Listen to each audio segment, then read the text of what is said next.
আব্দুল্লাহ ইবনে Hudhafa দুইজন ব্যক্তির কাঁধে বর করে এত দুর্বল হয়ে গেল, এত জীর্ণ শীর্ণ হয়ে গেল।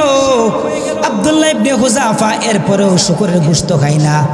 দুইজন ব্যক্তির কাঁধের মধ্যে বর করার পর বাদশার কাছে চলে আসলো। বাদশাহ মহারাজ, আপনি কি বলবেন বলেন না। বাদশাহ বলেন, আব্দুল্লাহ ইবনে হুযাফা, তোমাকে শুকরের গোশত দিলাম, তুমি তো খাইলা না।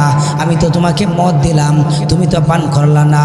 এ আব্দুল্লাহ ইবনে হুযাফা, তাহলে তোমাকে আমি হত্যা করব। আব্দুল্লাহ ইবনে হুযাফা বলেন, আমার তো কোনো ভয় নাই, টেনশন নাই। আমি যদি মরি তাহলে আল্লাহর রাস্তায় আল্লাহর জন্য শহীদ হয়ে আমি মারা যাব। এরপরও আমি কোনোদিন ঈমান ছাড়তে পারি না। জোরে কোন সুবহানাল্লাহ। এখন বাদশা বলতেছেন, আই হাই, এর ঈমানটা তো খুব শক্ত রে। সেনাপতিকে পাঠিয়ে দিলেন, তাহলে জেল থেকে আরেকটা ব্যক্তিকে ধরে নিয়ে আসো। আরেকটা ব্যক্তিকে ধরে নিয়ে আসার পর আব্দুল্লাহ ইবনে হুযাফার সামনে গরম একটা ডেক্সির মধ্যে তৈল গরম করলেন। বড় একটা ডেক্সির মধ্যে তৈল গরম করার পর ওই লোকটাকে ওখানে একবারে ফুটন্ত তৈলের মধ্যে লোকটাকে তাপ্পুর মেরে ফালায় দিলেন। ফালানোর সাথে সাথে লোকটা একদম মরিচিকার মতো হয়ে গেল। বাদশা বলতেছেন, আব্দুল্লাহ ইবনে হুযাফা, ওই লোকটাকে যেরকম ভাবে আগুনের ফুটন্ত তৈলের মধ্যে ফালাইছি, তোমাকেও ফালামো তৈলের মধ্যে। এখনো সময় আছে, তুমি ইসলাম গ্রহণ ছেড়ে দাও, ইসলাম ধর্ম ছেড়ে দাও, তোমাকেও মুক্তি করে দেব, তোমার সৈন্যবাহিনী যারা আছে সবাইকে মুক্তি করে দেব। আব্দুল্লাহ ইবনে হুযাফা বলেন, না রে বাদশা, না, আমার মরণ হতে পারে, এরপরেও আমি আমার ইসলাম ছাড়তে পারি না। এটা তাদের ইমানি জজবা। তাদের কিসের জজবা? ইমানি জজবা। এখন বাদশা বলতেছেন, তাহলে সেনাপতি, আব্দুল্লাহ ইবনে হুযাফার হাতটা পিছাদা বাঁধো। এরকম ভাবে আব্দুল্লাহ ইবনে হুযাফার হাতটাকে পিছাদা বাঁধলেন, রশি দিয়া পুরাটা শরীরটাকে এইভাবে চেপে বাঁধলেন। এখন তাকে ধরে ফুটন্ত তৈলের মধ্যে ফালাই দেবে এরকম ভাববা। এখন আব্দুল্লাহ ইবনে হুযাফা একটু কাঁদতেছেন। বাদশা মনে মনে ভাবলো, মনে হয় মরণের ভয়ে এখন কাঁদতেছে। জোরে এখন সুবহানাল্লাহ। বাদশা বলতেছেন, মনে হয় মরণের ভয়ে এখন সে কাঁদতেছে। আব্দুল্লাহ ইবনে হুযাফাকে বাদশা ডেকে ডেকে বলেন, আব্দুল্লাহ ইবনে হুযাফা, মনে হয় তোমার অন্তরে মরণের ভয় লাগছে, এই জন্য তুমি কাঁদতেছ। আব্দুল্লাহ ইবনে হুযাফা বলেন, না রে বাদশা, না, আমি আমার মরণের ভয়ে আমি কাঁদি নাই, আমার মরণের ভয়ে আমি কাঁদি নাই, আমার মরণের ভয়ে আমি কাঁদি নাই। তাহলে বাদশা বললেন, তাহলে তুমি কাঁদো কেন, কাঁদো কেন, কাঁদো কেন? আব্দুল্লাহ ইবনে হুযাফা বলেন, বাদশা গো, আমি তো দুনিয়াতে অনেক দিন পর্যন্ত বেঁচেছিলাম, আল্লাহ মাত্র আমাকে একটা প্রাণ দিয়েছে। যদি আল্লাহ আমাকে এরকমভাবে 10টা প্রাণ দিত, তাহলে আমি 10 বার আল্লাহর জন্য শহীদ হয়ে যেতাম, তারপরও আমি তোমার সামনে মাথা নত করতাম না। জোরে কোন সুবহানাল্লাহ। এখন আব্দুল্লাহ ইবনে হুযাফা বলতেছেন, তাহলে দেখেন, যখন ফাঁসি হওয়ার রায় হয়ে যায়, তখন জল্লাদি গিয়ে বলে, কিছু চাওয়া পাওয়ার আসেনি, কিছু খাইবানি, তুমি বিবিদের সাথে দেখা সাক্ষাৎ আসেনি? আচ্ছা বলেন তো, এই সময় কি আর খাবার ভিতরে যায়? এমনিই তো শেষ। আব্দুল্লাহ ইবনে হুযাফা বলেন, আমাকে নাও, ফালাও, ফালাও না আমাকে। আব্দুল্লাহ ইবনে হুযাফা বলতেছে, আমাকে ফালাও, আমাকে ফালাও। বাদশার সৈন্যবাহিনী দিয়ে আব্দুল্লাহ ইবনে হুযাফাকে এক ধাক্কা মেরে গরম ফুটন্ত তৈলের মধ্যে ফালাইয়া দিলেন। আব্দুল্লাহ ইবনে হুযাফা হাসতে হাসতে আল্লাহর তৈরি জান্নাতে চলে গেলেন। আর বললেন, সবাই পড়েন, লা ইলাহা ইল্লাল্লাহু মুহাম্মাদুর রাসূলুল্লাহ। আমি ফুটন্ত নবিয়্য বা'দা। أما بعد فأعوذ بالله من الشيطان الرجيم. بسم الله الرحمن الرحيم.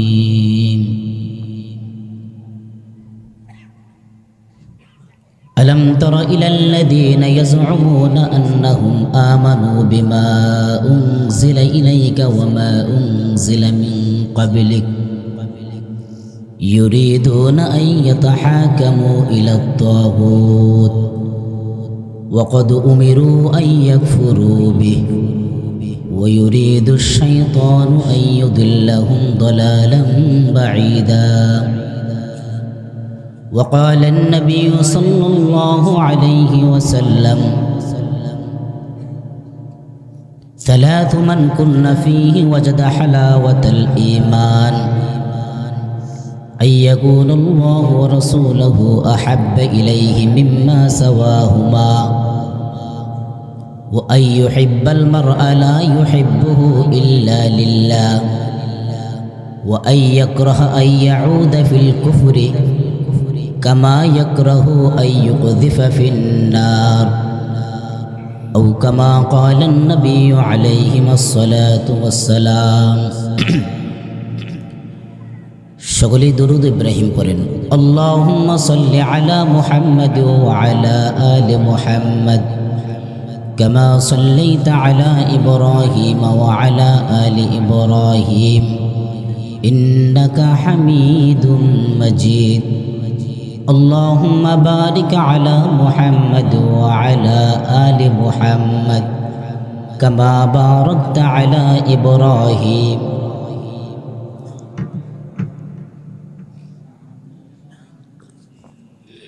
بلغ العلا بكماله كشف الدجى بجماله حسنت جميع خصاله صلوا عليه وآله سلموا يا قوم بل صلوا على صدر الأمين مصطفى ما جاء إلا رحمة للعالمين সকলে ভালো আছেন এই আওয়াজে চলবে না আজকে বিপ্লব হবে ইমানি বিপ্লব সকলে ভালো আছেন ওঠাউঠি কেউ করবেন না আলোচনা নরম হবে গরমও হবে সবাই রাজি আছেন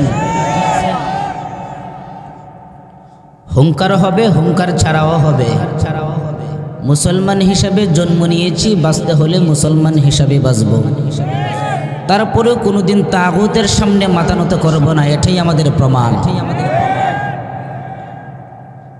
আলহামদুলিল্লাহ আল্লাহ পাকের দরবারে অসংখ্য গুণিত শুকরিয়া যে আল্লাহ পাক আপনাদেরকে আমাকে পুরা 10 মেয়ের 10 সন্তানকে বাবা বয়সী বৃদ্ধ বাবাদেরকে আমার সমবয়সী যুবকদেরকে এই প্যান্ডেলের ভিতরে আশা এবং বসার মতো তৌফিক দান করেছেন এজন্য সকলে অন্তর থেকে মহব্বতে নবীর উম্মত হিসাবে সুউচ্চ আওয়াজে বলেন তো একবার আলহামদুলিল্লাহ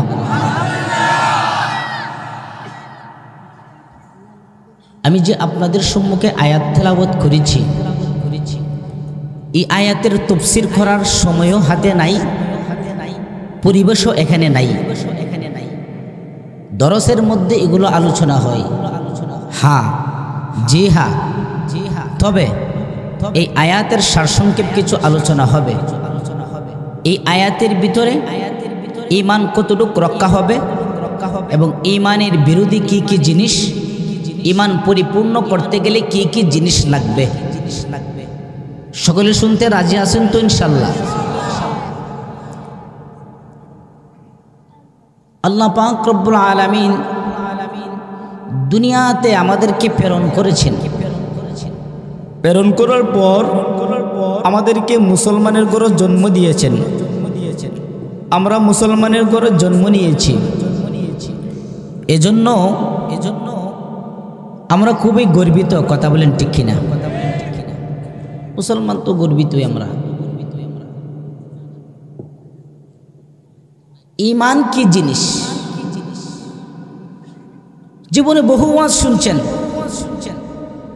শুধু শোনার নাম জীবন না জাননে কে লিয়ে আলেম नहीं है মাননে কে লিয়ে আলেম है জানার নাম তো আলেম না মানার নাম হচ্ছে আলেম জানার নাম তো ব্যক্তি না মানার নাম হচ্ছে ব্যক্তি যেরকম ঠিক না ঈমান কাকে বলে আত-তাসদীক ঈমান শব্দের অর্থ হচ্ছে আত-তাসদীক বিশ্বাস করা কি করা আর ইসলাম শব্দের অর্থ হচ্ছে আল ইনকাজ, অনুগত্য করা। ঈমান শব্দের অর্থ হচ্ছে বিশ্বাস করা, আর ইসলাম শব্দের অর্থ হচ্ছে অনুগত্য করা। ঈমানটা আবার 3 ভাগে বিভক্ত। কই ভাগে? ইকরার বিল লিসান, আমি মুখে স্বীকার করলাম আশহাদু আল্লা ইলাহা ইল্লাল্লাহ ওয়া আন্না মুহাম্মাদুর রাসূলুল্লাহ, লা ইলাহা ইল্লাল্লাহ মুহাম্মাদুর রাসূলুল্লাহ।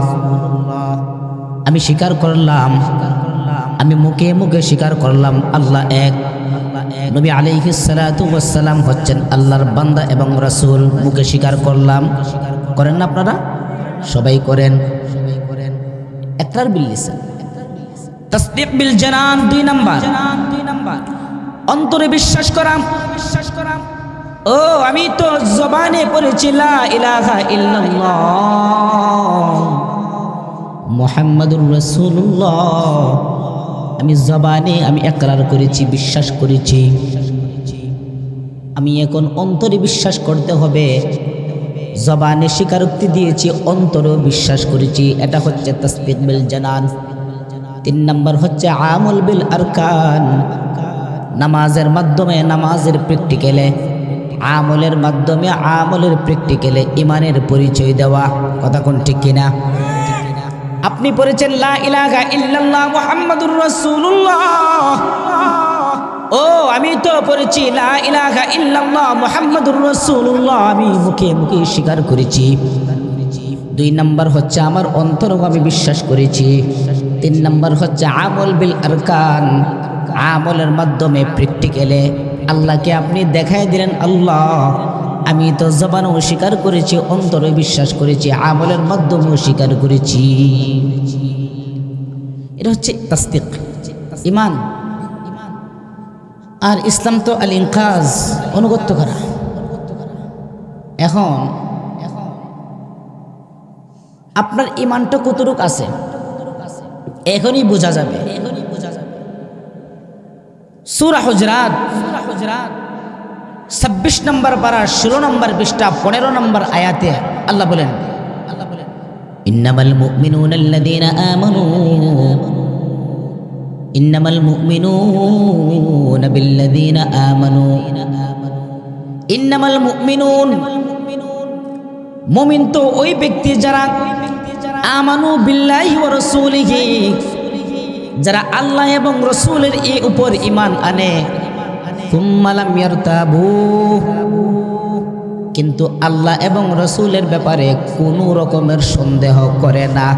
যারা সন্দেহ করে বুঝতে হবে তারা আমাদের দালাল না, তারা আমাদের অন্তর্ভুক্ত না, তারা হচ্ছে ইহুদিদের সম্পূর্ণ দালাল।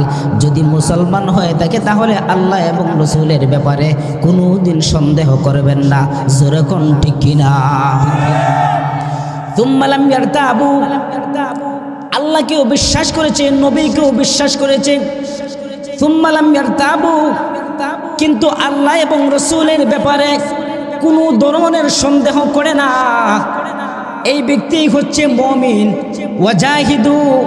ওয়াজাহিদু বিআমওয়ালিহিম ওয়া আনফুসিহিম ফি সাবিলিল্লাহ, এবং যারা নিজের জান মাল দিয়ে আল্লাহর রাস্তায় জিহাদ করে, উলাইকা হুমুস সাদিকুন, তারাই তো হচ্ছে সত্যবাদী, তারাই হচ্ছে সত্যবাদী, তারাই হচ্ছে খাঁটি ইমানদার। আওয়াজ করে বলেন ঠিক না? আমরা ইমানদার, আমরা খুবই ভদ্র। সবাই ভদ্র না? আমরা ইমানদার, আমরা খুবই ভদ্র। কিন্তু মনে রাখবেন, আল্লাহ এবং রাসূলের উপর যখন কোনো কথা চলে আসে, ওই ভদ্রতা আর থাকবে না। তোমাদেরকে উচিত শিক্ষা দিয়ে আমাদের কালেমার পতাকা, ইসলামের ঝান্ডা বাংলার নিশানার মধ্যে আমরা উড়াই ছাড়ব। আমরা তো আবু বকরের চাইতে তো আর নরম মানুষ না। আবু বকর উনি তো আল্লাহ রাসূলের একজন রকিকুল কলব যাকে বলা হয়, নরম দিলওয়ালা মানুষ ছিলেন। এবার শুনেন, 2টা সাবজেক্ট আসবে, 2টা জিনিস এই হাদিসে আসবে। 2টা হাদিসের শব্দ নিয়ে আলোচনা হবে, এরপর শেষ করে দেব। আবু বকর সিদ্দিক রাদিয়াল্লাহু তাআলা আনহু নবীজির বড় একজন প্রসিদ্ধ সাহাবী, বড় সাহাবী, রকিকুল কলব যাকে বলা হয়। আবু বকর সিদ্দিক রাদিয়াল্লাহু তাআলা আনহু একদিন হাঁটতে হাঁটতে খ্রিস্টানদের এক গির্জার সামনে গেলেন। গিয়ে দেখলেন খ্রিস্টানদের বড় একজন পাদ্রী, নাম তার ফিনহাস, মানুষকে দ্বীনের দাওয়াত দিচ্ছে, তার দ্বীনের দাওয়াত দিচ্ছে, আমাদের ধর্মে না। হঠাৎ করে আবু বকর সিদ্দিক রকিকুল কলব ওয়ালা মানুষ আবু বকর ফিনহাসের সামনে যাওয়ার পর বলতেছে, ও ফিনহাস, আমি তোমাকে একটা উপদেশ দিলাম। ফিনহাস বলে, কি উপদেশ দিবা? কি উপদেশ দিবা আমাকে? ফিনহাসকে আবু বকর সিদ্দিক বলে, তুমি আল্লাহর উপর ঈমান আনো, এই কোরআন আমার হাতে, এই কোরআনের নবীর উপর ঈমান আনো। খ্রিস্টানদের পাদ্রী ফিনহাস এই কথা শোনার পরে তোমার একটা গালি দিন আল্লাহকে। ওই ফিনহাস আবু বকরকে বলেন, ও আবু বকর, তোমার আল্লাহকে আমি মানি না, তোমার নবী মুহাম্মদুর রাসূলুল্লাহকেও আমি মানি না। আমি আমার ধর্ম নিয়ে আমি ব্যস্ত আছি, আমি আমার ধর্ম নিয়ে ব্যস্ত আছি। শুধু এই কথা বলে নাই, এই কথা বলে নাই, ফিনহাস সাথে সাথে বলতেছেন, তোমার তো আল্লাহ ওই আল্লাহ যে হচ্ছে একটা ফকিরের ঘরের ফকির, সে আমাদের কাছ থেকে টাকা ধার নিয়ে খায়। জোরে বলেন নাউজুবিল্লাহ। আবু বকর তো নরম মানুষ, এই কথা শোনার পরে বড় গরম হয়ে গেছে। আবু বকর খুব নরম মানুষ, কথা শোনার পর গরম। সাথে সাথে আবু বকর ফিনহাসের গালে 2-3টা তাপ্পড় মারলেন। শুধু তাপ্পড় দিলেন না, তাকে প্রচন্ড আঘাত করলেন। আবু বকর সিদ্দিক এই কথা চিন্তা করে নাই, আমি যে তাকে তাপ্পড় দেব তার দলবাহিনী আমাকে ধরে ফেলবে, এই কথা চিন্তা করে নাই। এই কথা চিন্তা না করার পর আবু বকর সিদ্দিক ফিনহাসের গালের মধ্যে তাপ্পড় দেওয়ার পর ফিনহাস বলতেছেন, আমাকে তাপ্পড় মারলো আবু বকর, এত নরম দিলওয়ালা মানুষ, আমি তার বিরুদ্ধে কার কাছে বিচার দিব? নবী মুহাম্মদুর রাসূলুল্লাহর পরে তো নরম দিলওয়ালা মানুষ আবু বকর, এখন আমি কার কাছে বিচার দিব? নবীর কাছে দৌড়িয়ে যাওয়ার পরে বলতেছেন, ইয়া রাসূলুল্লাহ, ইয়া হাবিবাল্লাহ, ও নবীজি, এ মুহাম্মদ, তোমার আবু বকর সাহাবী আমার গালে 2-3টা তাপ্পড় মারছে। আল্লাহর নবীজি বলেন, নামটা মনে হয় তুমি ভুল করতেছো, আমার আবু বকর তাপ্পড় দিতে পারে নাই। ফিনহাস বলেন, না রে মুহাম্মদ, তোমার আবু বকর আমার গালে তাপ্পড় দিছে। হঠাৎ করে আবু বকর চলে আসলেন। আবু বকর, তুমি কি তাপ্পড় দিছো? লাব্বাইক ওয়া সাদাইক যাইনা ওয়াফা ইয়াউমুল কিয়ামাহ। এ নবী মুহাম্মদুর রাসূলুল্লাহ, আমি তাপ করার চাইতে তোমরা বিরত থাকো। 2 নাম্বার হচ্ছে আসসিহর, জাদু বিদ্যা করা, জাদু টুনা করা, ওইটা থেকেও তোমরা বিরত থাকো। 2 নাম্বার। 3 নাম্বার হচ্ছে ওয়াকাতলু নাফসিল্লাতী হারামাল্লাহু ইল্লা বিল হক, কাউকে অন্যায়ভাবে হত্যা করা দোষ নাই, তাকে হত্যা করা, এটার ব্যাখ্যা দেব পড়ে, সাইফুল ইসলাম আলিফ কিনে এটার ব্যাখ্যা দেব। কাউকে অন্যায়ভাবে অন্যায় ছাড়া কাউকে হত্যা করা, ওইটা থেকে বিরত থাকো। 4 নাম্বার। 5 নাম্বার হচ্ছে ওয়া আকলুর রিবা, সুদ খাবার চাইতে বিরত থাকো, সুদ খাবার চাইতে বিরত থাকো। 6 নাম্বার হচ্ছে ওয়া আকলু মালিল ইয়াতীম, ইয়াতীমের মাল খাওয়াসাতির নাহরি রাজুলুন বাইনা ইয়াদাইহি হিজারা, আরেকজন ব্যক্তি নদীর পাড়ে দাঁড়ায় রয়েছে, নদীর কিনারায় দাঁড়ায় রয়েছে কিছু পাথর নিয়া, একজন তো নদীর মধ্যখানে, রক্তের নদীর মধ্যখানে সাঁতরাচ্ছে, আরেকজন ব্যক্তি এই নদীর কিনারে পাথর নিয়ে একটা কওমের কাছে নিয়ে যাওয়া হলো। নবীজি বলতেছে, আমাকে মেরাজের রাতে একটা কওমের কাছে নিয়ে গেল, একটা গ্রুপের কাছে নিয়ে যাওয়া হলো। যাওয়ার পর আমি দেখলাম বুতুনিহিম কাল বুয়ুত, তাদের পেটটা একটা ঘরের মতো, তাদের পেটটা একটা ঘরের মতো। ফিহাল হাইয়াত তুরা মিন খারিজিল বুতুনিহিম, তাদের পেটের ভিতরে সাপ, পেটের বাহির থেকে দেখা যায় তাদের পেটের ভিতরে সাপ। জোরে কোন নাউজুবিল্লাহ। মান হাউলাইকা ইয়া জিবরাইল, ও ভাই জিবরাইল, পেট এত বড় পেট, আবার পেটের ভিতরে ছোট ছোট সাপ দেখা যায়। মান হাউলাইকা ইয়া জিবরাইল, তারা কারা? তখন জিবরাইল আমি বলেন হাউলাইকা আকিলুর রিবা, ও নবীজি তারা হচ্ছে ওই যে পেট দেখতেছেন ঘরের সমান, পেটের মধ্যে যে সাপ দেখা যায় ওইগুলা হচ্ছে আকিলুর রিবা, দুনিয়াতে সুদখোর, দুনিয়াতে সুদ খাইতো, আজকে তাদের এই অবস্থা। জোরে কোন নাউজুবিল্লাহ। পেটে তো বুড়া বানাই দিল আল্লাহ তাআলা, পেটের ভিতরে সাপ বন্ধু। বাজানরা, বাবারা, ভাইয়েরা, কেউ সুদ খাটেনি, কেউ সুদ খাবে কোনো দিন সুদ খাবে। সুনানে ইবনে মাজাহ আরেকটা হাদিস শুনুন, 2274 নম্বর, এর আগে 2273 নম্বর হাদিস, আর এটা 2274 নম্বর হাদিস। قال رسول الله صلى الله عليه وسلم, নবীজি বলেন আর-রিবা 70 হুবান, সুদের 70টা গুনাহ আছে। সুদের কয়টা গুনাহ আছে? 70টা গুনাহ আছে। আওয়াজ করে বলেন কয়টা গুনাহ? 70টা গুনাহ আছে। আইসারুহা, একবারে নিম্নমানের গুনাহটা হচ্ছে, একবারে নিম্নমানের গুনাহটা হচ্ছে আইয়ুনকিহার রাজুলু উম্মা, আইয়ুনকিহার রাজুলু উম্মা, আপন মায়ের সঙ্গে জিনা করার সমান। সূরা কোন নাউজুবিল্লাহ। আর কি নবীজি কি বলছেন? আরেকটা হাদিস শুনুন, আগে তো তাফসীর করার তো সময় নেই, আরেকটা হাদিস শুনুন। সুনানে আবি দাউদ শরীফের হাদিস 3331 নম্বর হাদিস। কয় হাজার? 3331 নম্বর হাদিস। قال النبي صلى الله عليه وسلم, নবীজি বলেন লা ইয়াতিয়ান্না আলান নাস জামানুন, আমার উম্মতের মধ্যে এমন একটা জামান আসবে লা ইয়াবকা আহাদুন ইল্লা আকুলুর রিবা, কেউ সুদ ছাড়া থাকবে না, সবাই সুদ খাবে। ফাইল্লাম ইয়াফআলুহু, কেউ যদি সুদের কাজটা না করে, কেউ যদি ফাইল্লাম ইয়াকুলহু, কেউ যদি সুদ না খায়, আসাবাহু মিন বুখারিহি, কিন্তু মানুষদের সুদ খাইতেছে, তাদের আসর তার শরীরের মধ্যে লাগবে। জোরে কোন নাউজুবিল্লাহ। এগুলো হাদিসের ব্যাখ্যা করার সময় আছে না, শুধু হাদিসের তরজমাটা শুনেন, এরপরে একটু বিশ্লেষণ শুনবেন। আল মুস্তাদরাক লিল হাকিম, হাদিসের কিতাবের নাম বলেন আল মুস্তাদরাক লিল হাকিম, 2260 নম্বর হাদিস, 2260 নম্বর হাদিস। নবীজি বলেন, বলেন নবী সাল্লাল্লাহু আলাইহি ওয়াসাল্লাম, নবীজি বলেন আরবাউন হাক্কুন আলাল্লাহি আল্লা ইউদখিলাহুল জান্নাহ ওয়া লা ইউযিকাহু নাঈমাহা, আল্লাহ তাআলার উপর হক হচ্ছে 4 গুণওয়ালা ব্যক্তিকে জান্নাত না দেওয়া। কই গুণওয়ালা ব্যক্তি? আর জোরে বলেন কই গুণওয়ালা? আল্লাহর উপর হক দেয়, কথা কিন্তু বুঝছে, কথা বুঝে, আল্লাহর উপর গুণ, আল্লাহর উপর হক দেয়, 4 গুণওয়ালা ব্যক্তিকে জান্নাত না দেওয়া। এক নম্বর। আর কি বলবে বা আগে আল্লাহ জান্নাত দিবে না।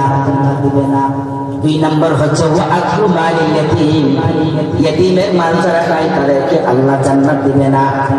3 নম্বর হচ্ছে ওয়া শারিবুল খামর, মদ পানকারী তাদেরকে আল্লাহ জান্নাত দিবে না।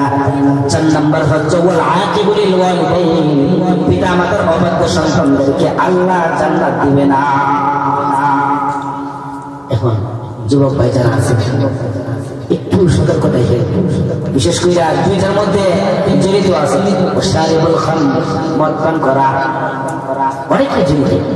ওয়াল আকিবু লিল ওয়ালিদাইন, পিতামাতার অবাধ্য করা।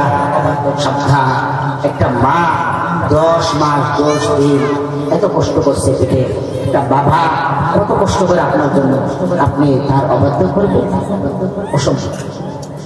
এখন আমি বাহ্যিক দৃষ্টিতে কি ক্ষতি হয়, ক্ষতিটা আপনাদেরকে বলে দিই, খুব খেয়াল করবেন, খুব খেয়াল করবেন, বাহ্যিক দৃষ্টিতে বলে দিই। 1 নম্বর, সুদ খাওয়া, আল্লাহ এবং রাসূলের সাথে যুদ্ধ ঘোষণা করা। বলেন বলেন, আমার সাথে বলতে হবে, সুদ খাওয়া, আল্লাহ এবং রাসূলের সাথে যুদ্ধ ঘোষণা করা। সূরাতুল 75 নম্বর আয়াত। 2 নম্বর, সুদ খাওয়া কিয়ামতের দিন পাগল অবস্থায় হয়ে ওঠা, সূরাতুল বাকারা 275 নম্বর আয়াত। 3 নম্বর, সুদ খাওয়া কিয়ামতের দিন ফাঁস লেগে ওঠা। 4 নম্বর, সুদ খাওয়া এলাকায় আযাব বৈধ করা। দলিল শুনেন, আত-তারগীব ওয়াত-তারহীব। 3 নম্বর খণ্ড 69 নম্বর পৃষ্ঠা। 5 নম্বর, সুদ খাওয়া এলাকায় দুর্ভিক্ষ দেখা দেওয়া। 6 নম্বর, সুদ খাওয়া পেটটা বড় বাড়ি হয়ে যাওয়া এবং পেটের মধ্যে সাপ দেখা। 7 নম্বর, এটারও দলিল দেন সুনানে ইবনে মাজাহ 2273 নম্বর হাদিস। 7 নম্বর, সুদ খাওয়া আপন মায়ের সঙ্গে জিনা করার সমান, সুনানে ইবনে মাজাহ 2274 নম্বর হাদিস। 8 নম্বর, সুদ খাওয়া দুনিয়া এবং আখিরাত বরবাদ হয়ে যাওয়া। 9 নম্বর, সুদ খাওয়া কিয়ামত পর্যন্ত রক্তের নদীতে হাবুডুবু খাওয়া। সহিহ বুখারী 2085 নম্বর হাদিস। 10 নম্বর, সুদ খাওয়া, সুদ দেওয়া, সুদের ব্যাপারে সাক্ষী দেওয়া, সুদের ব্যাপারে লেখালেখি করা, আল্লাহ এবং রাসূলের লানতি গ্রহণ করা। সুনানে নাসাই 5103 নম্বর হাদিস, 5104 নম্বর হাদিস। 11 নম্বর, সুদ খাওয়া 36 বার জিনার চাইতে আরো মারাত্মক, মুসনাদ আহমদ 22007 নম্বর হাদিস। 12 নম্বর, সুদ খাওয়া এরকম ভাবে আপনার জীবনকে বরবাদ করে দেওয়া। দলিল তো পাইছেন, আর কি পাইবেন? দলিল পাইছেন? না। 12 নম্বর, সুদ খাওয়া আপনার জান্নাত বঞ্চিত হয়ে যাওয়া। আল মুস্তাদরাক লিল হাকিম 2260 নম্বর। প্রত্যেকটা দলিল কিতাব নিয়ে আসেন, দেখাই। আল্লাহ পাক রব্বুল আলামিন সবাইকে এই ঝামেলা থেকে হেফাজত করেন, সুতরাং আমিন। এটার থেকে সম্পূর্ণভাবে হেফাজত থেকে ঈমানটাকে মজবুত করে চলার তৌফিক দান করেন, সুতরাং আমিন। গেলনি সাবজেক্ট, এখন বুঝেন। এটার বিস্তারিত আলোচনা বড় বড় হক্কানি উলামায়ে কেরাম থেকে শুনে হাদিস বললাম, আয়াত নাম্বার বললাম। এখন শুনুন, কোথায় বসবাস করেন আর কি করেন একটু জানা দরকার। ওয়াকলুর রিবা হাদিসের এই অংশটা তরজমা করলাম, বিভিন্ন ব্যাখ্যা দিলাম, হাদিস বললাম। তো হুজুর আগের সাথে বললেন না, ওয়াকাতলু নাফসিল্লাতী হারামাল্লাহু ইল্লা বিল হক। কাউকে অন্যায়ভাবে হত্যা করা, কাউকে অন্যায়ভাবে। এখন আসে এটা কি করবে? কাউকে অন্যায়ভাবে হত্যা করা। ঘুমাই গেছেন গা? সকলে একটা তাকবীর দেন তো। নারী তাকবীর, নারী তাকবীর। ঘুমায় না। কাউকে অন্যায়ভাবে হত্যা করা, এটা কেমন? কবিরা। তোমরা আমাদের কাছ থেকে ইমানি পরীক্ষা নিতা। ইমানি পরীক্ষা তোমাদের কাছে দেওয়া লাগবে না তো। ইমানের পরীক্ষা যদি দিতে হয় তাহলে আমি আমার রব্বুল আলামিনের কাছে ইমানি পরীক্ষা দেব। তুমি রাম আর বামের কাছে আমি ইমানি পরীক্ষা দেব, আমার কোনো মোটেই প্রশ্ন আসে না। সুতরাং আমি তোমাকে পরিষ্কার ঘোষণা করবো আজকে মঞ্চ থেকে, যদি আর কোনোদিন আমার মুসলমান ভাইয়ের উপর আঘাত হয়, কোরআন সুন্নাহর উপর যদি আঘাত হয়, তাহলে মনে রাখবা বাংলাদেশের মানুষ আর তোমাদেরকে ছাড় দেওয়া হবে না, তোমাদেরকে ছেড়ে দিবে না। আমরা আমাদের যাই কিছু আছে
আমাকে ইমানের পরীক্ষা দিবা, আর তুমি আমাকে কি করবা? এখন আর চুপ থাকা, চুপ থেকে বসে থাকার সময় আর নাই। আওয়াজ করে বলেন, এখন আর চুপ থাকা, চুপে বসে থাকা আর ইসলামের কথা বলার সময় নাই। তোমরা শুনো, এতদিন পর্যন্ত ফ্যাসিবাদের কারণে আমরা বহু কথা আমরা গোপন করে রেখেছিলাম। আমাদের উলামায়ে কেরামদেরকে রিমান্ড দিয়েছো, হত্যা করেছো, আইনের গড় বানিয়ে তাদেরকে বন্দী করেছো। শুনো, এই বরদাস্ত আল্লাহর আরশের মধ্যে সহ্য হয় নাই। এজন্য ৫ই আগস্ট ৪:৫৬ মিনিটে তোমাকে আল্লাহ তাআলা লাঞ্ছনা আর বঞ্চিত করে তোমাকে বাংলাদেশ থেকে তাড়িয়ে দিয়ে আল্লাহ তাআলা এটাই প্রমাণ করেছে এই বাংলাদেশের জন্য উলামায়ে কেরাম রক্ত দিয়েছিল। সুতরাং এই দেশের মধ্যে ইসলামী কথাই চলবে, তুমি ফ্যাসিবাদীর কথা চলবে না। তাহলে তুমি যে জুলুম করছো, এই জুলুমের প্রতি, এই জুলুমের ভাগ তো দিতেই হবে। কিন্তু শুনো, বহুবার সহ্য করেছি, বহু অত্যাচার সহ্য করেছি। ইন্নাল্লাযীনা ইয়াকতুমুনা মা আনজালনা মিনাল বায়্যিনাতি ওয়াল হুদা মিন বা'দি মা বায়্যানাহু লিন-নাসি ফিল কিতাব উলাইকা ইয়াল'ানুহুমুল্লাহ ওয়া ইয়াল'ানুহুমুল লাঈনুন। ও দুনিয়ার মানুষ শুনো, যারা সত্যকে গোপন করে রাখতে চায়, আল্লাহ রাব্বুল আলামিন বলেন, আমি পরিষ্কার হেদায়েতের কথা বলার পরে, আমি পরিষ্কারভাবে মানুষকে হেদায়েতের কথা বলার পরে যারা এই সমস্ত কথাগুলো গোপন রাখে, উলাইকা ইয়াল'ানুহুমুল্লাহ, তাদের উপর আল্লাহর লানত, ওয়া ইয়াল'ানুহুমুল লাঈনুন, ওয়া ইয়াল'ানুহুমুল লাঈনুন, লানতকারীদেরও তাদের উপর লানত হয়। সুতরাং আর কথা চুপে চাপে হবে না, যা হবে পরিষ্কার ইসলামের ভাষায় ইসলামী কথা হবে। পুরোপুরি ঠিক কিনা? আজকে চারিদিকে সংস্কারের আওয়াজ চলছে। এই সংস্কার, রাস্তার সংস্কার, রাজনৈতিক সংস্কার, এখন আবার চলছে সংসদ সংস্কার। কি সংস্কার? সংসদ সংস্কার। আলহামদুলিল্লাহ, বাংলাদেশ নতুন করে স্বাধীন হয়েছে। বাংলাদেশ নতুন করে স্বাধীন হয়েছে এবং এখন থেকে নতুন করে সংস্কার শুরু হবে, এটাই আমরা চাই। কিন্তু আমরা কি চাই? সংসদে এমন কিছু আইন থাকবে যেটা আল্লাহ তাআলার আইন থাকবে। আমরা প্রত্যেকটা মুসলমানের দাবি, সংসদের মধ্যে আল্লাহ তাআলার আইনের সাংঘর্ষিক কোনো আইন যেন না থাকে। জোরে বলেন, সকলে আওয়াজ করে বলেন, আপনারা মুসলমান তো? আপনারা মুসলমান তো? তাহলে মুসলমান হলে মুসলমানের দাবি, সংসদের সংস্কার হলে আল্লাহর আইনের বিরুদ্ধে কোনো সাংঘর্ষিক কোনো আইন হবে, এটা মানতে পারি না। এবার শুনেন, আমাদেরকে দুর্বল মনে করবেন না। নবীর সাহাবী আব্দুল্লাহ ইবনে হুযাফা রাদিয়াল্লাহু তাআলা আনহু উমরের সময়কালীন, উমরের খেলাফতকালীন রোম বাদশাদের সাথে যুদ্ধের ঘোষণা। আব্দুল্লাহ ইবনে হুযাফা তিনি গেলেন যুদ্ধ করার জন্য, তার কিছু দল বাহিনী নিয়ে গেলেন যুদ্ধ করার জন্য। আর ওই দিকে রোমের বাদশা বলছে যে মুসলমানের কোনো লোক যদি আটকা পড়ে যায় আমার দরবারে নিয়ে আসবা, আমি তাদেরকে ইমানি পরীক্ষা নিব। কি পরীক্ষা? সে কিন্তু খ্রিস্টান। আব্দুল্লাহ ইবনে হুযাফা রাদিয়াল্লাহু তাআলা আনহু সাথী সঙ্গীদেরকে নিয়ে যুদ্ধের জন্য রওনা হলেন। রোম সম্রাটের সাথে যুদ্ধ চলতেছে। হঠাৎ করে আব্দুল্লাহ ইবনে হুযাফা আরো কিছু সাথী সঙ্গী তারা রোম সম্রাটের সেনাপতির হাতের মধ্যে ধরা পড়ছে। রোম সম্রাটের কাছে খবর দেওয়া হলো আব্দুল্লাহ ইবনে হুযাফাকে আর কিছু সৈন্য বাহিনীকে আমরা ধরে ফেলেছি, মহারাজ আমাদেরকে হুকুম করেন আমরা পাঠিয়ে দেই। আব্দুল্লাহ ইবনে হুযাফাকে আর তার কিছু সাথী সৈন্য বাহিনীকে পাঠিয়ে দিলেন রোম সম্রাটের বাদশার কাছে।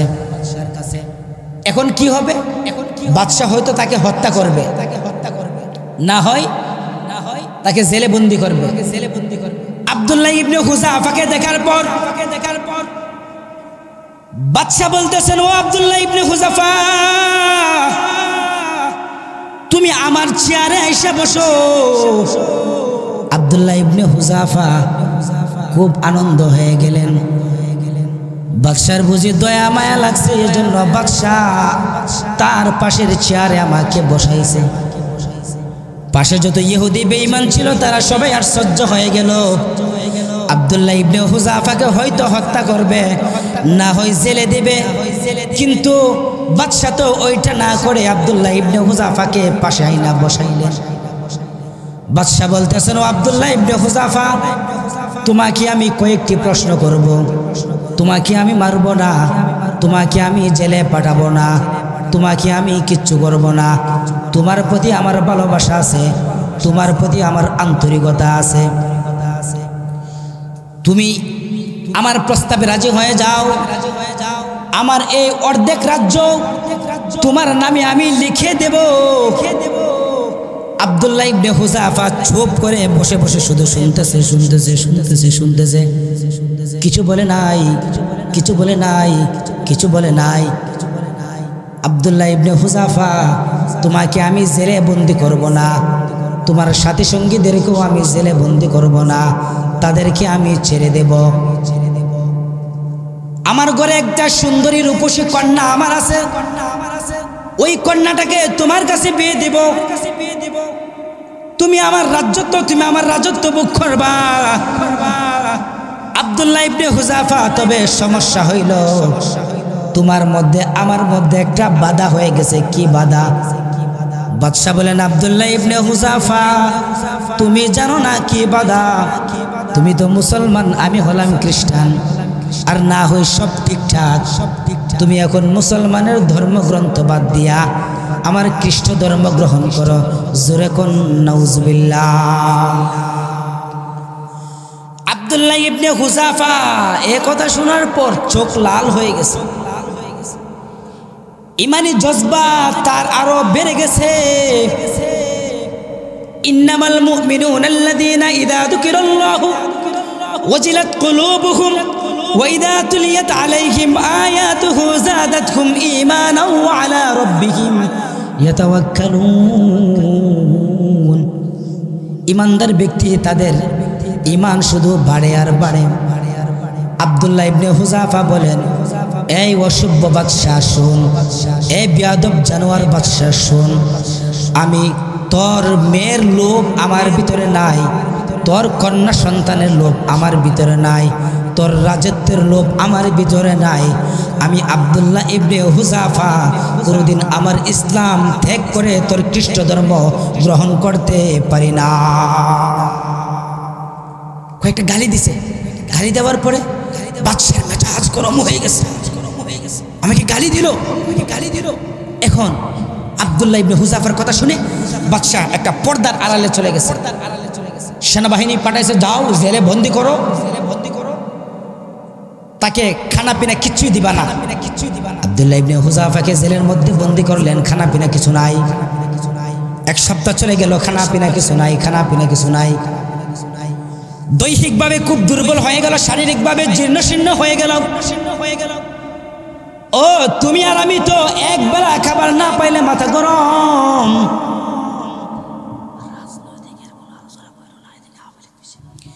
তুমি আর আমি তো এরকম ভাবে এক সপ্তাহ তাকে জেলের মধ্যে দিয়ে দেওয়া হলো। জেলের মধ্যে দিয়ে যাওয়ার পর আব্দুল্লাহ ইবনে হুযাফা রাদিয়াল্লাহু তাআলা আনহু কিছু খায় না। তাকে তো খাইবে কি করে? তার তো কোনো খানা পিনা নাই। জেলের মধ্যে আটক রাখছে 1 সপ্তাহ। একজন ডাক্তার নিযুক্ত করলেন। ডাক্তার নিযুক্ত করার পর আব্দুল্লাহ ইবনে হুযাফার ব্যাপারে ডাক্তারকে বললেন, বাদশাহ ডাক্তারকে বলতেছেন, ও ডাক্তার, আব্দুল্লাহ ইবনে হুযাফারকে তুমি একটু খেয়াল রাখবা। যখন দেখবা দৈহিক বেশি অসুস্থ হয়ে গেছে, যখন দেখবা বেশি দুর্বল হয়ে গেছে, তাকে কিছু খানা পিনা দিবা, তাকে কিছু খানা পিনা দিবা, তাকে কিছু খানা পিনা দিবা। 1 সপ্তাহ চলে যাওয়ার পর আব্দুল্লাহ ইবনে হুযাফা খুব দুর্বল হয়ে গেল, খুব দুর্বল হয়ে গেল। ডাক্তার গিয়ে বলতেছেন, বাদশাহ মহারাজ, আব্দুল্লাহ ইবনে হুযাফা সর্বনাশ, অনেক দুর্বল হয়ে গেছে। বাদশাহ বলতেছেন, বাদশাহ বলেন, ডাক্তার তাহলে তাকে খাবার হিসাবে শুকরের গুচ্ছ কিছু, শুকরের গুস্ত কিছু মিশাইয়া দাও, আর পানি হিসাবে তাকে মদ দিয়ে দাও। জোরে কোন নাউজুবিল্লাহ। এখন দেওয়া যাওয়ার পরে আব্দুল্লাহ ইবনে হুযাফা তার কাছে নিয়ে গেছে শুকরের গুস্ত আর মদ নিয়ে গেছে। ডাক্তার বলতেছেন, আব্দুল্লাহ ইবনে হুযাফা খাও, খাইলে তুমি মদেই খাইতে হবে, মদ পান করতে হবে, আর খাইলে তুমি শুকরের গুস্ত খাইতে হবে। বলেন তো, ইসলাম ধর্মে মদ খাওয়া কি জায়েজ না হারাম? শুকরের গুস্ত ইসলাম ধর্মে খাওয়া জায়েজ না হারাম? হারাম। আব্দুল্লাহ ইবনে হুযাফা তার সামনে শুকরের গুস্ত আর মদ। আব্দুল্লাহ ইবনে হুযাফা কিছু খাই না, একদম কিছু খাওয়াই না, কোনো কিছুই ধরে না। আব্দুল্লাহ ইবনে হুযাফা জীর্ণ শীর্ণ হয়ে গেছে। বাদশাহ নোটিশ পাঠাইলেন, আব্দুল্লাহ ইবনে হুযাফাকে জেল থেকে বের করে আমার সামনে নিয়ে আসো। আব্দুল্লাহ ইবনে হুযাফা 2 জন ব্যক্তির কাঁধে বর করে এত দুর্বল হয়ে গেল, এত জীর্ণ শীর্ণ হয়ে গেল। আব্দুল্লাহ ইবনে হুযাফা এরপরেও শুকরের গোশত খায় না। 2 জন ব্যক্তির খাদের মধ্যে বর করার পর বাদশার কাছে চলে আসলো। বাদশাহ মহারাজ, আপনি কি বলবেন বলেন না। বাদশাহ বলেন, আব্দুল্লাহ ইবনে হুযাফা, তোমাকে শুকরের গোশত দিলাম, তুমি তো খাইলা না, আমি তো তোমাকে মদ দিলাম, তুমি তো পান করলা না। এ আব্দুল্লাহ ইবনে হুযাফা, তাহলে তোমাকে আমি হত্যা করব। আব্দুল্লাহ ইবনে হুযাফা বলেন, আমার তো কোনো ভয় নাই, টেনশন নাই, আমি যদি মরি তাহলে আল্লাহর রাস্তায় আল্লাহর জন্য শহীদ হয়ে আমি মারা যাব, এরপরও আমি কোনোদিন ঈমান ছাড়তে পারি না। জোরে কোন সুবহানাল্লাহ। এখন বাদশা বলতেছেন, আই হায়, এর ঈমানটা তো খুব শক্ত রে। সেনাপতিকে পাঠিয়ে দিলেন, তাহলে জেল থেকে আরেকটা ব্যক্তিকে ধরে নিয়ে আসো। আরেকটা ব্যক্তিকে ধরে নিয়ে আসার পর আব্দুল্লাহ ইবনে হুযাইফার সামনে গরম একটা ডেক্সির মধ্যে তৈল গরম করলেন। বড় একটা ডেক্সির মধ্যে তৈল গরম করার পর ওই লোকটাকে একবারে ফুটন্ত তৈলের মধ্যে লোকটাকে তাপ্পুর মেরে ফালায় দিলেন। ফালানোর সাথে সাথে লোকটা একদম মরিচিকার মতো হয়ে গেল। বাদশা বলতেছেন, আব্দুল্লাহ ইবনে হুযাফা, ওই লোকটাকে যেরকম ভাবে আগুনের ফুটন্ত তৈলের মধ্যে ফালাইছি, তোমাকেও ফালামো তৈলের মধ্যে। এখনো সময় আছে, তুমি ইসলাম গ্রহণ ছেড়ে দাও, ইসলাম ধর্ম ছেড়ে দাও, তোমাকেও মুক্তি করে দেব, তোমার সৈন্যবাহিনী যারা আছে সবাইকে মুক্তি করে দেব। আব্দুল্লাহ ইবনে হুযাফা বলেন, না রে বাদশা, না, আমার মরণ হতে পারে, এরপরেও আমি আমার ইসলাম ছাড়তে পারি না। এটা তাদের ইমানি জজবা।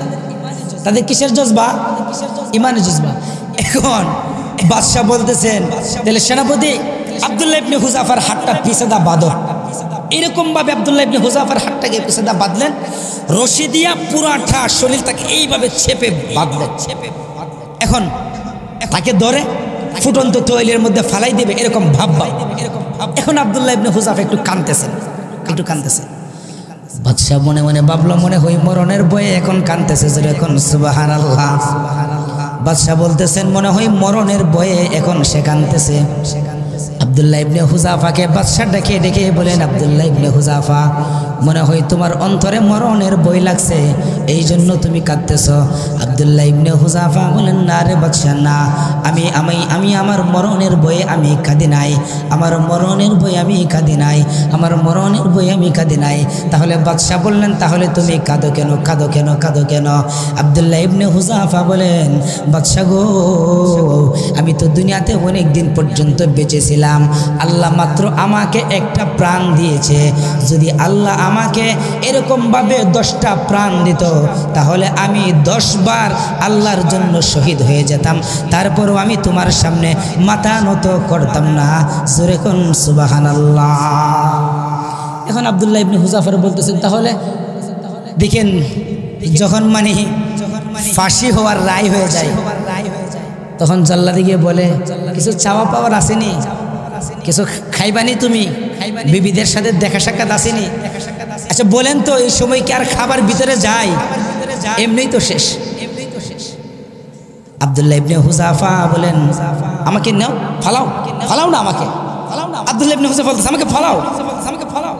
বাদশার সৈন্যবাহিনী দিয়ে আব্দুল্লাহ ইবনে হুযাফাকে এক ধাক্কা মেরে গরম ফুটন্ত তৈলের মধ্যে ফালাইয়া দিলেন। আব্দুল্লাহ ইবনে হুযাফা হাসতে হাসতে আল্লাহর তৈরি জান্নাতে চলে গেলেন। আর বললেন, সবাই পড়েন, লা ইলাহা ইল্লাল্লাহু মুহাম্মাদুর রাসূলুল্লাহ। আমি ফুটন্ত তৈলের মধ্যে পইরাও আমি বলতেছি, আল্লাহ এক, নবী আলাইহি এবং রাসূল, এরপরও আমি ঈমান ছাড়ব না। আমি এখন হাসতে হাসতে আল্লাহর তৈরি জান্নাতে চলে যাচ্ছি। জোরে কোন সুবহানাল্লাহ। দেখছেন ইমানের পাওয়ারটা কতটুক ইমানের পাওয়ার থাকে। সুবহানাল্লাহ, সুবহানাল্লাহ। সাহাবীদের ঈমান, এজন্যই নবীজি বলেন, লান তাদিল্লু মা তামাসসাকতুম বিহিমা কিতাবাল্লাহি ওয়া সুন্নতি রাসূলিল্লাহি সাল্লাল্লাহু আলাইহি ওয়াসাল্লাম। আমি চলে যাব, আমি 2টা জিনিস তোমাদের সামনে রেখে যাই। 1 নম্বর হচ্ছে আল কোরআন, 2 নম্বর হচ্ছে আমি রসুলের আদর্শ। যারা 2টা জিনিসকে মেনে চলবা, যারা 2টা জিনিসকে মেনে চলবা, তারাই তোমরাই সফল কামিয়াবি হইবা। এরপর আরেকটা হাদিসে কি বলেন? এটা তো নবীজির আদর্শ নিয়ে বলছে। এরপর আরেকটা হাদিস কি বলেন? নবীজি বলেন, আসহাবিকান নুজুম, আমার সাহাবীর আকাশের নক্ষত্রের নেই, আমার সাহাবীর আকাশের তারকার নেই। আসহাবিকান নুজুম ফাবিআইহিম ইকতাদাইতুম ইহতাদাইতুম।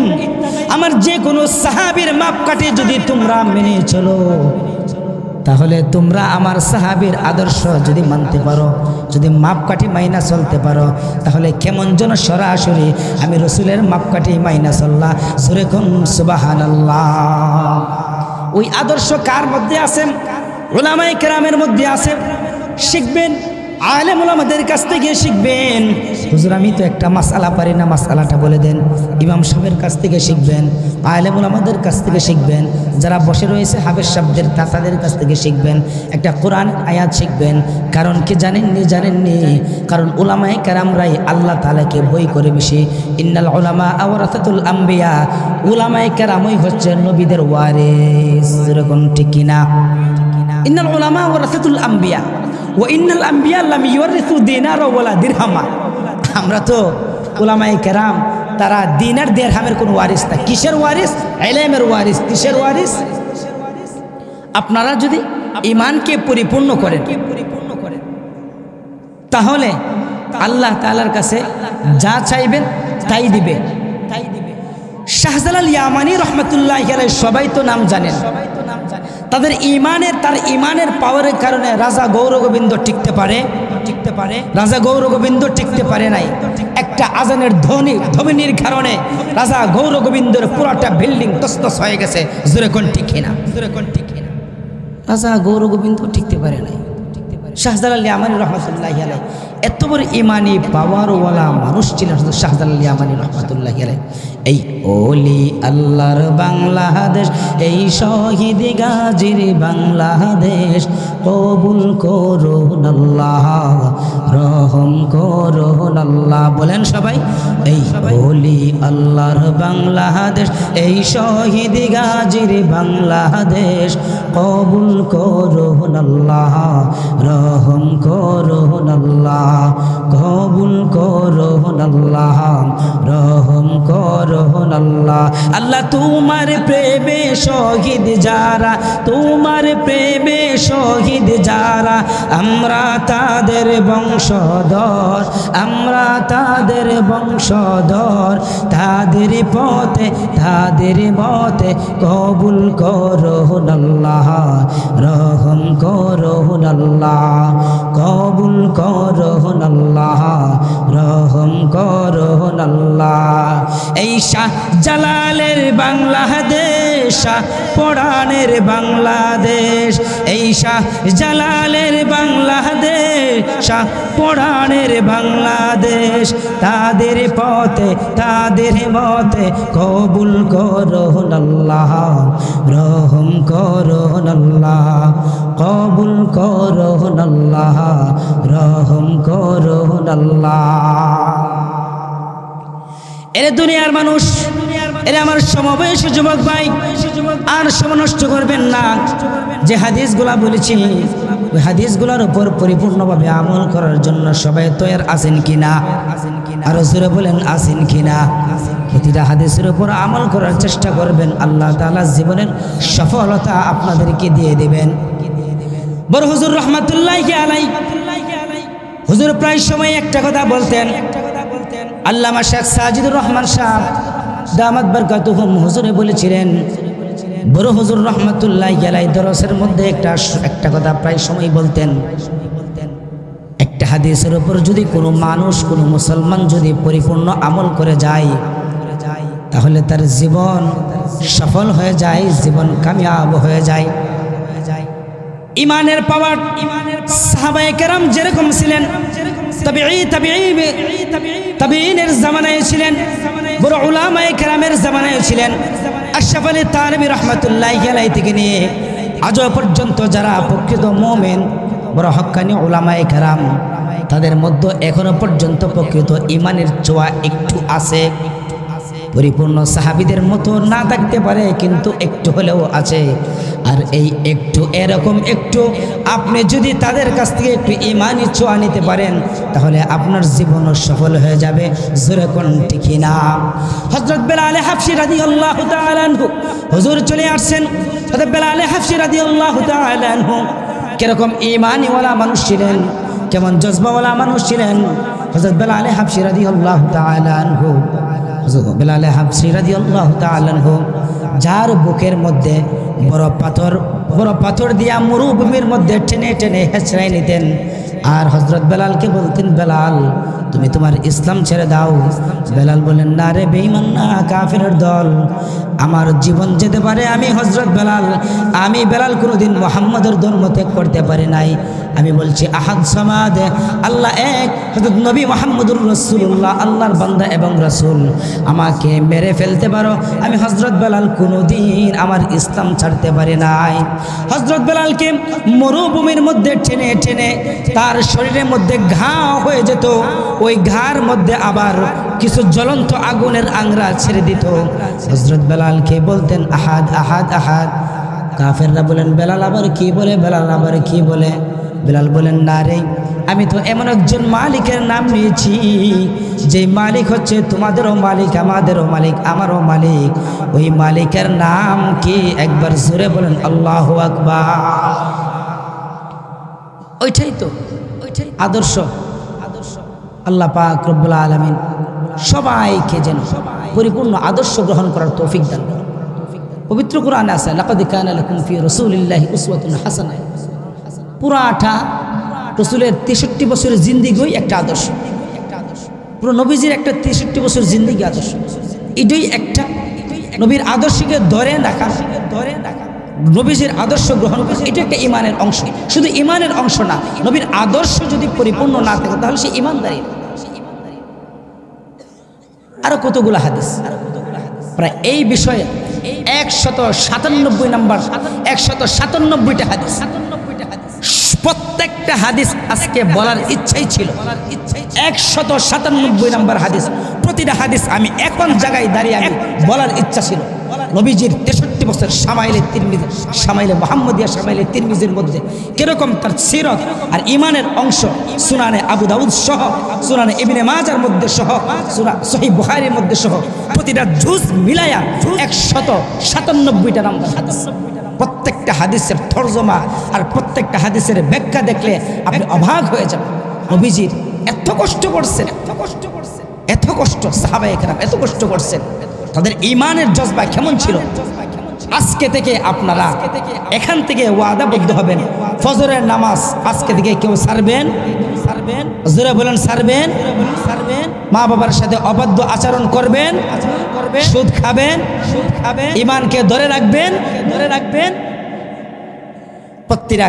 প্রত্যেকটা কাজ হাদিসের উপর আমল করার তৌফিক দান করুন। ওই যে বললাম, এই শেষ হাদিসটা আমি বইলা শোনাই দিয়েছে। যুবক ভাই, দুইটা হাতে পায়ে ধরে বলি, আল মুস্তাদরাকুল হাকিম 2260 নম্বর হাদিসে পরিষ্কার নবীজি বলেন, রাসূলুল্লাহ সাল্লাল্লাহু আলাইহি ওয়াসাল্লাম আরবাউ হাক্কুন আলাল্লাহি আল্লা ইউদখিলাহুল জান্নাহ ওয়া লা ইউযিকুহু নাঈমা। 4 শ্রেণীর ব্যক্তিকে আল্লাহ তাআলা জান্নাত দিবে না, এটা আল্লাহর উপর হক। আকিলুর রিবা, সুদখোর ব্যক্তিকে আল্লাহ তাআলা জান্নাত দিবে না। ওয়া আকলু মালিল ইয়াতীম, এতিমের মাল যারা খায় তাদেরকেও আল্লাহ তাআলা জান্নাত দিবে না। ও শারিবুল খামর, যারা মদ পান করে তাদেরকে দিবে না। ওয়াল আকিবু লিল ওয়ালিদাইন, যারা পিতামাতার অবাধ্যতা করে তাদেরকে আল্লাহ তাআলা জান্নাত দিবে না। আল্লাহ পাক রব্বুল আলামিন আপনাদেরকে, আমাকে, সবাইকে এই কথাগুলোর উপর আমল করার তৌফিক দান করুক। সকল বলেন আমিন। ওয়া আখির দাওয়ানা আলহামদুলিল্লাহি রাব্বিল আলামিন। আসসালামু আলাইকুম ওয়া রাহমাতুল্লাহি ওয়া বারাকাতুহু। হুজুর আসছেন, মূল্যবান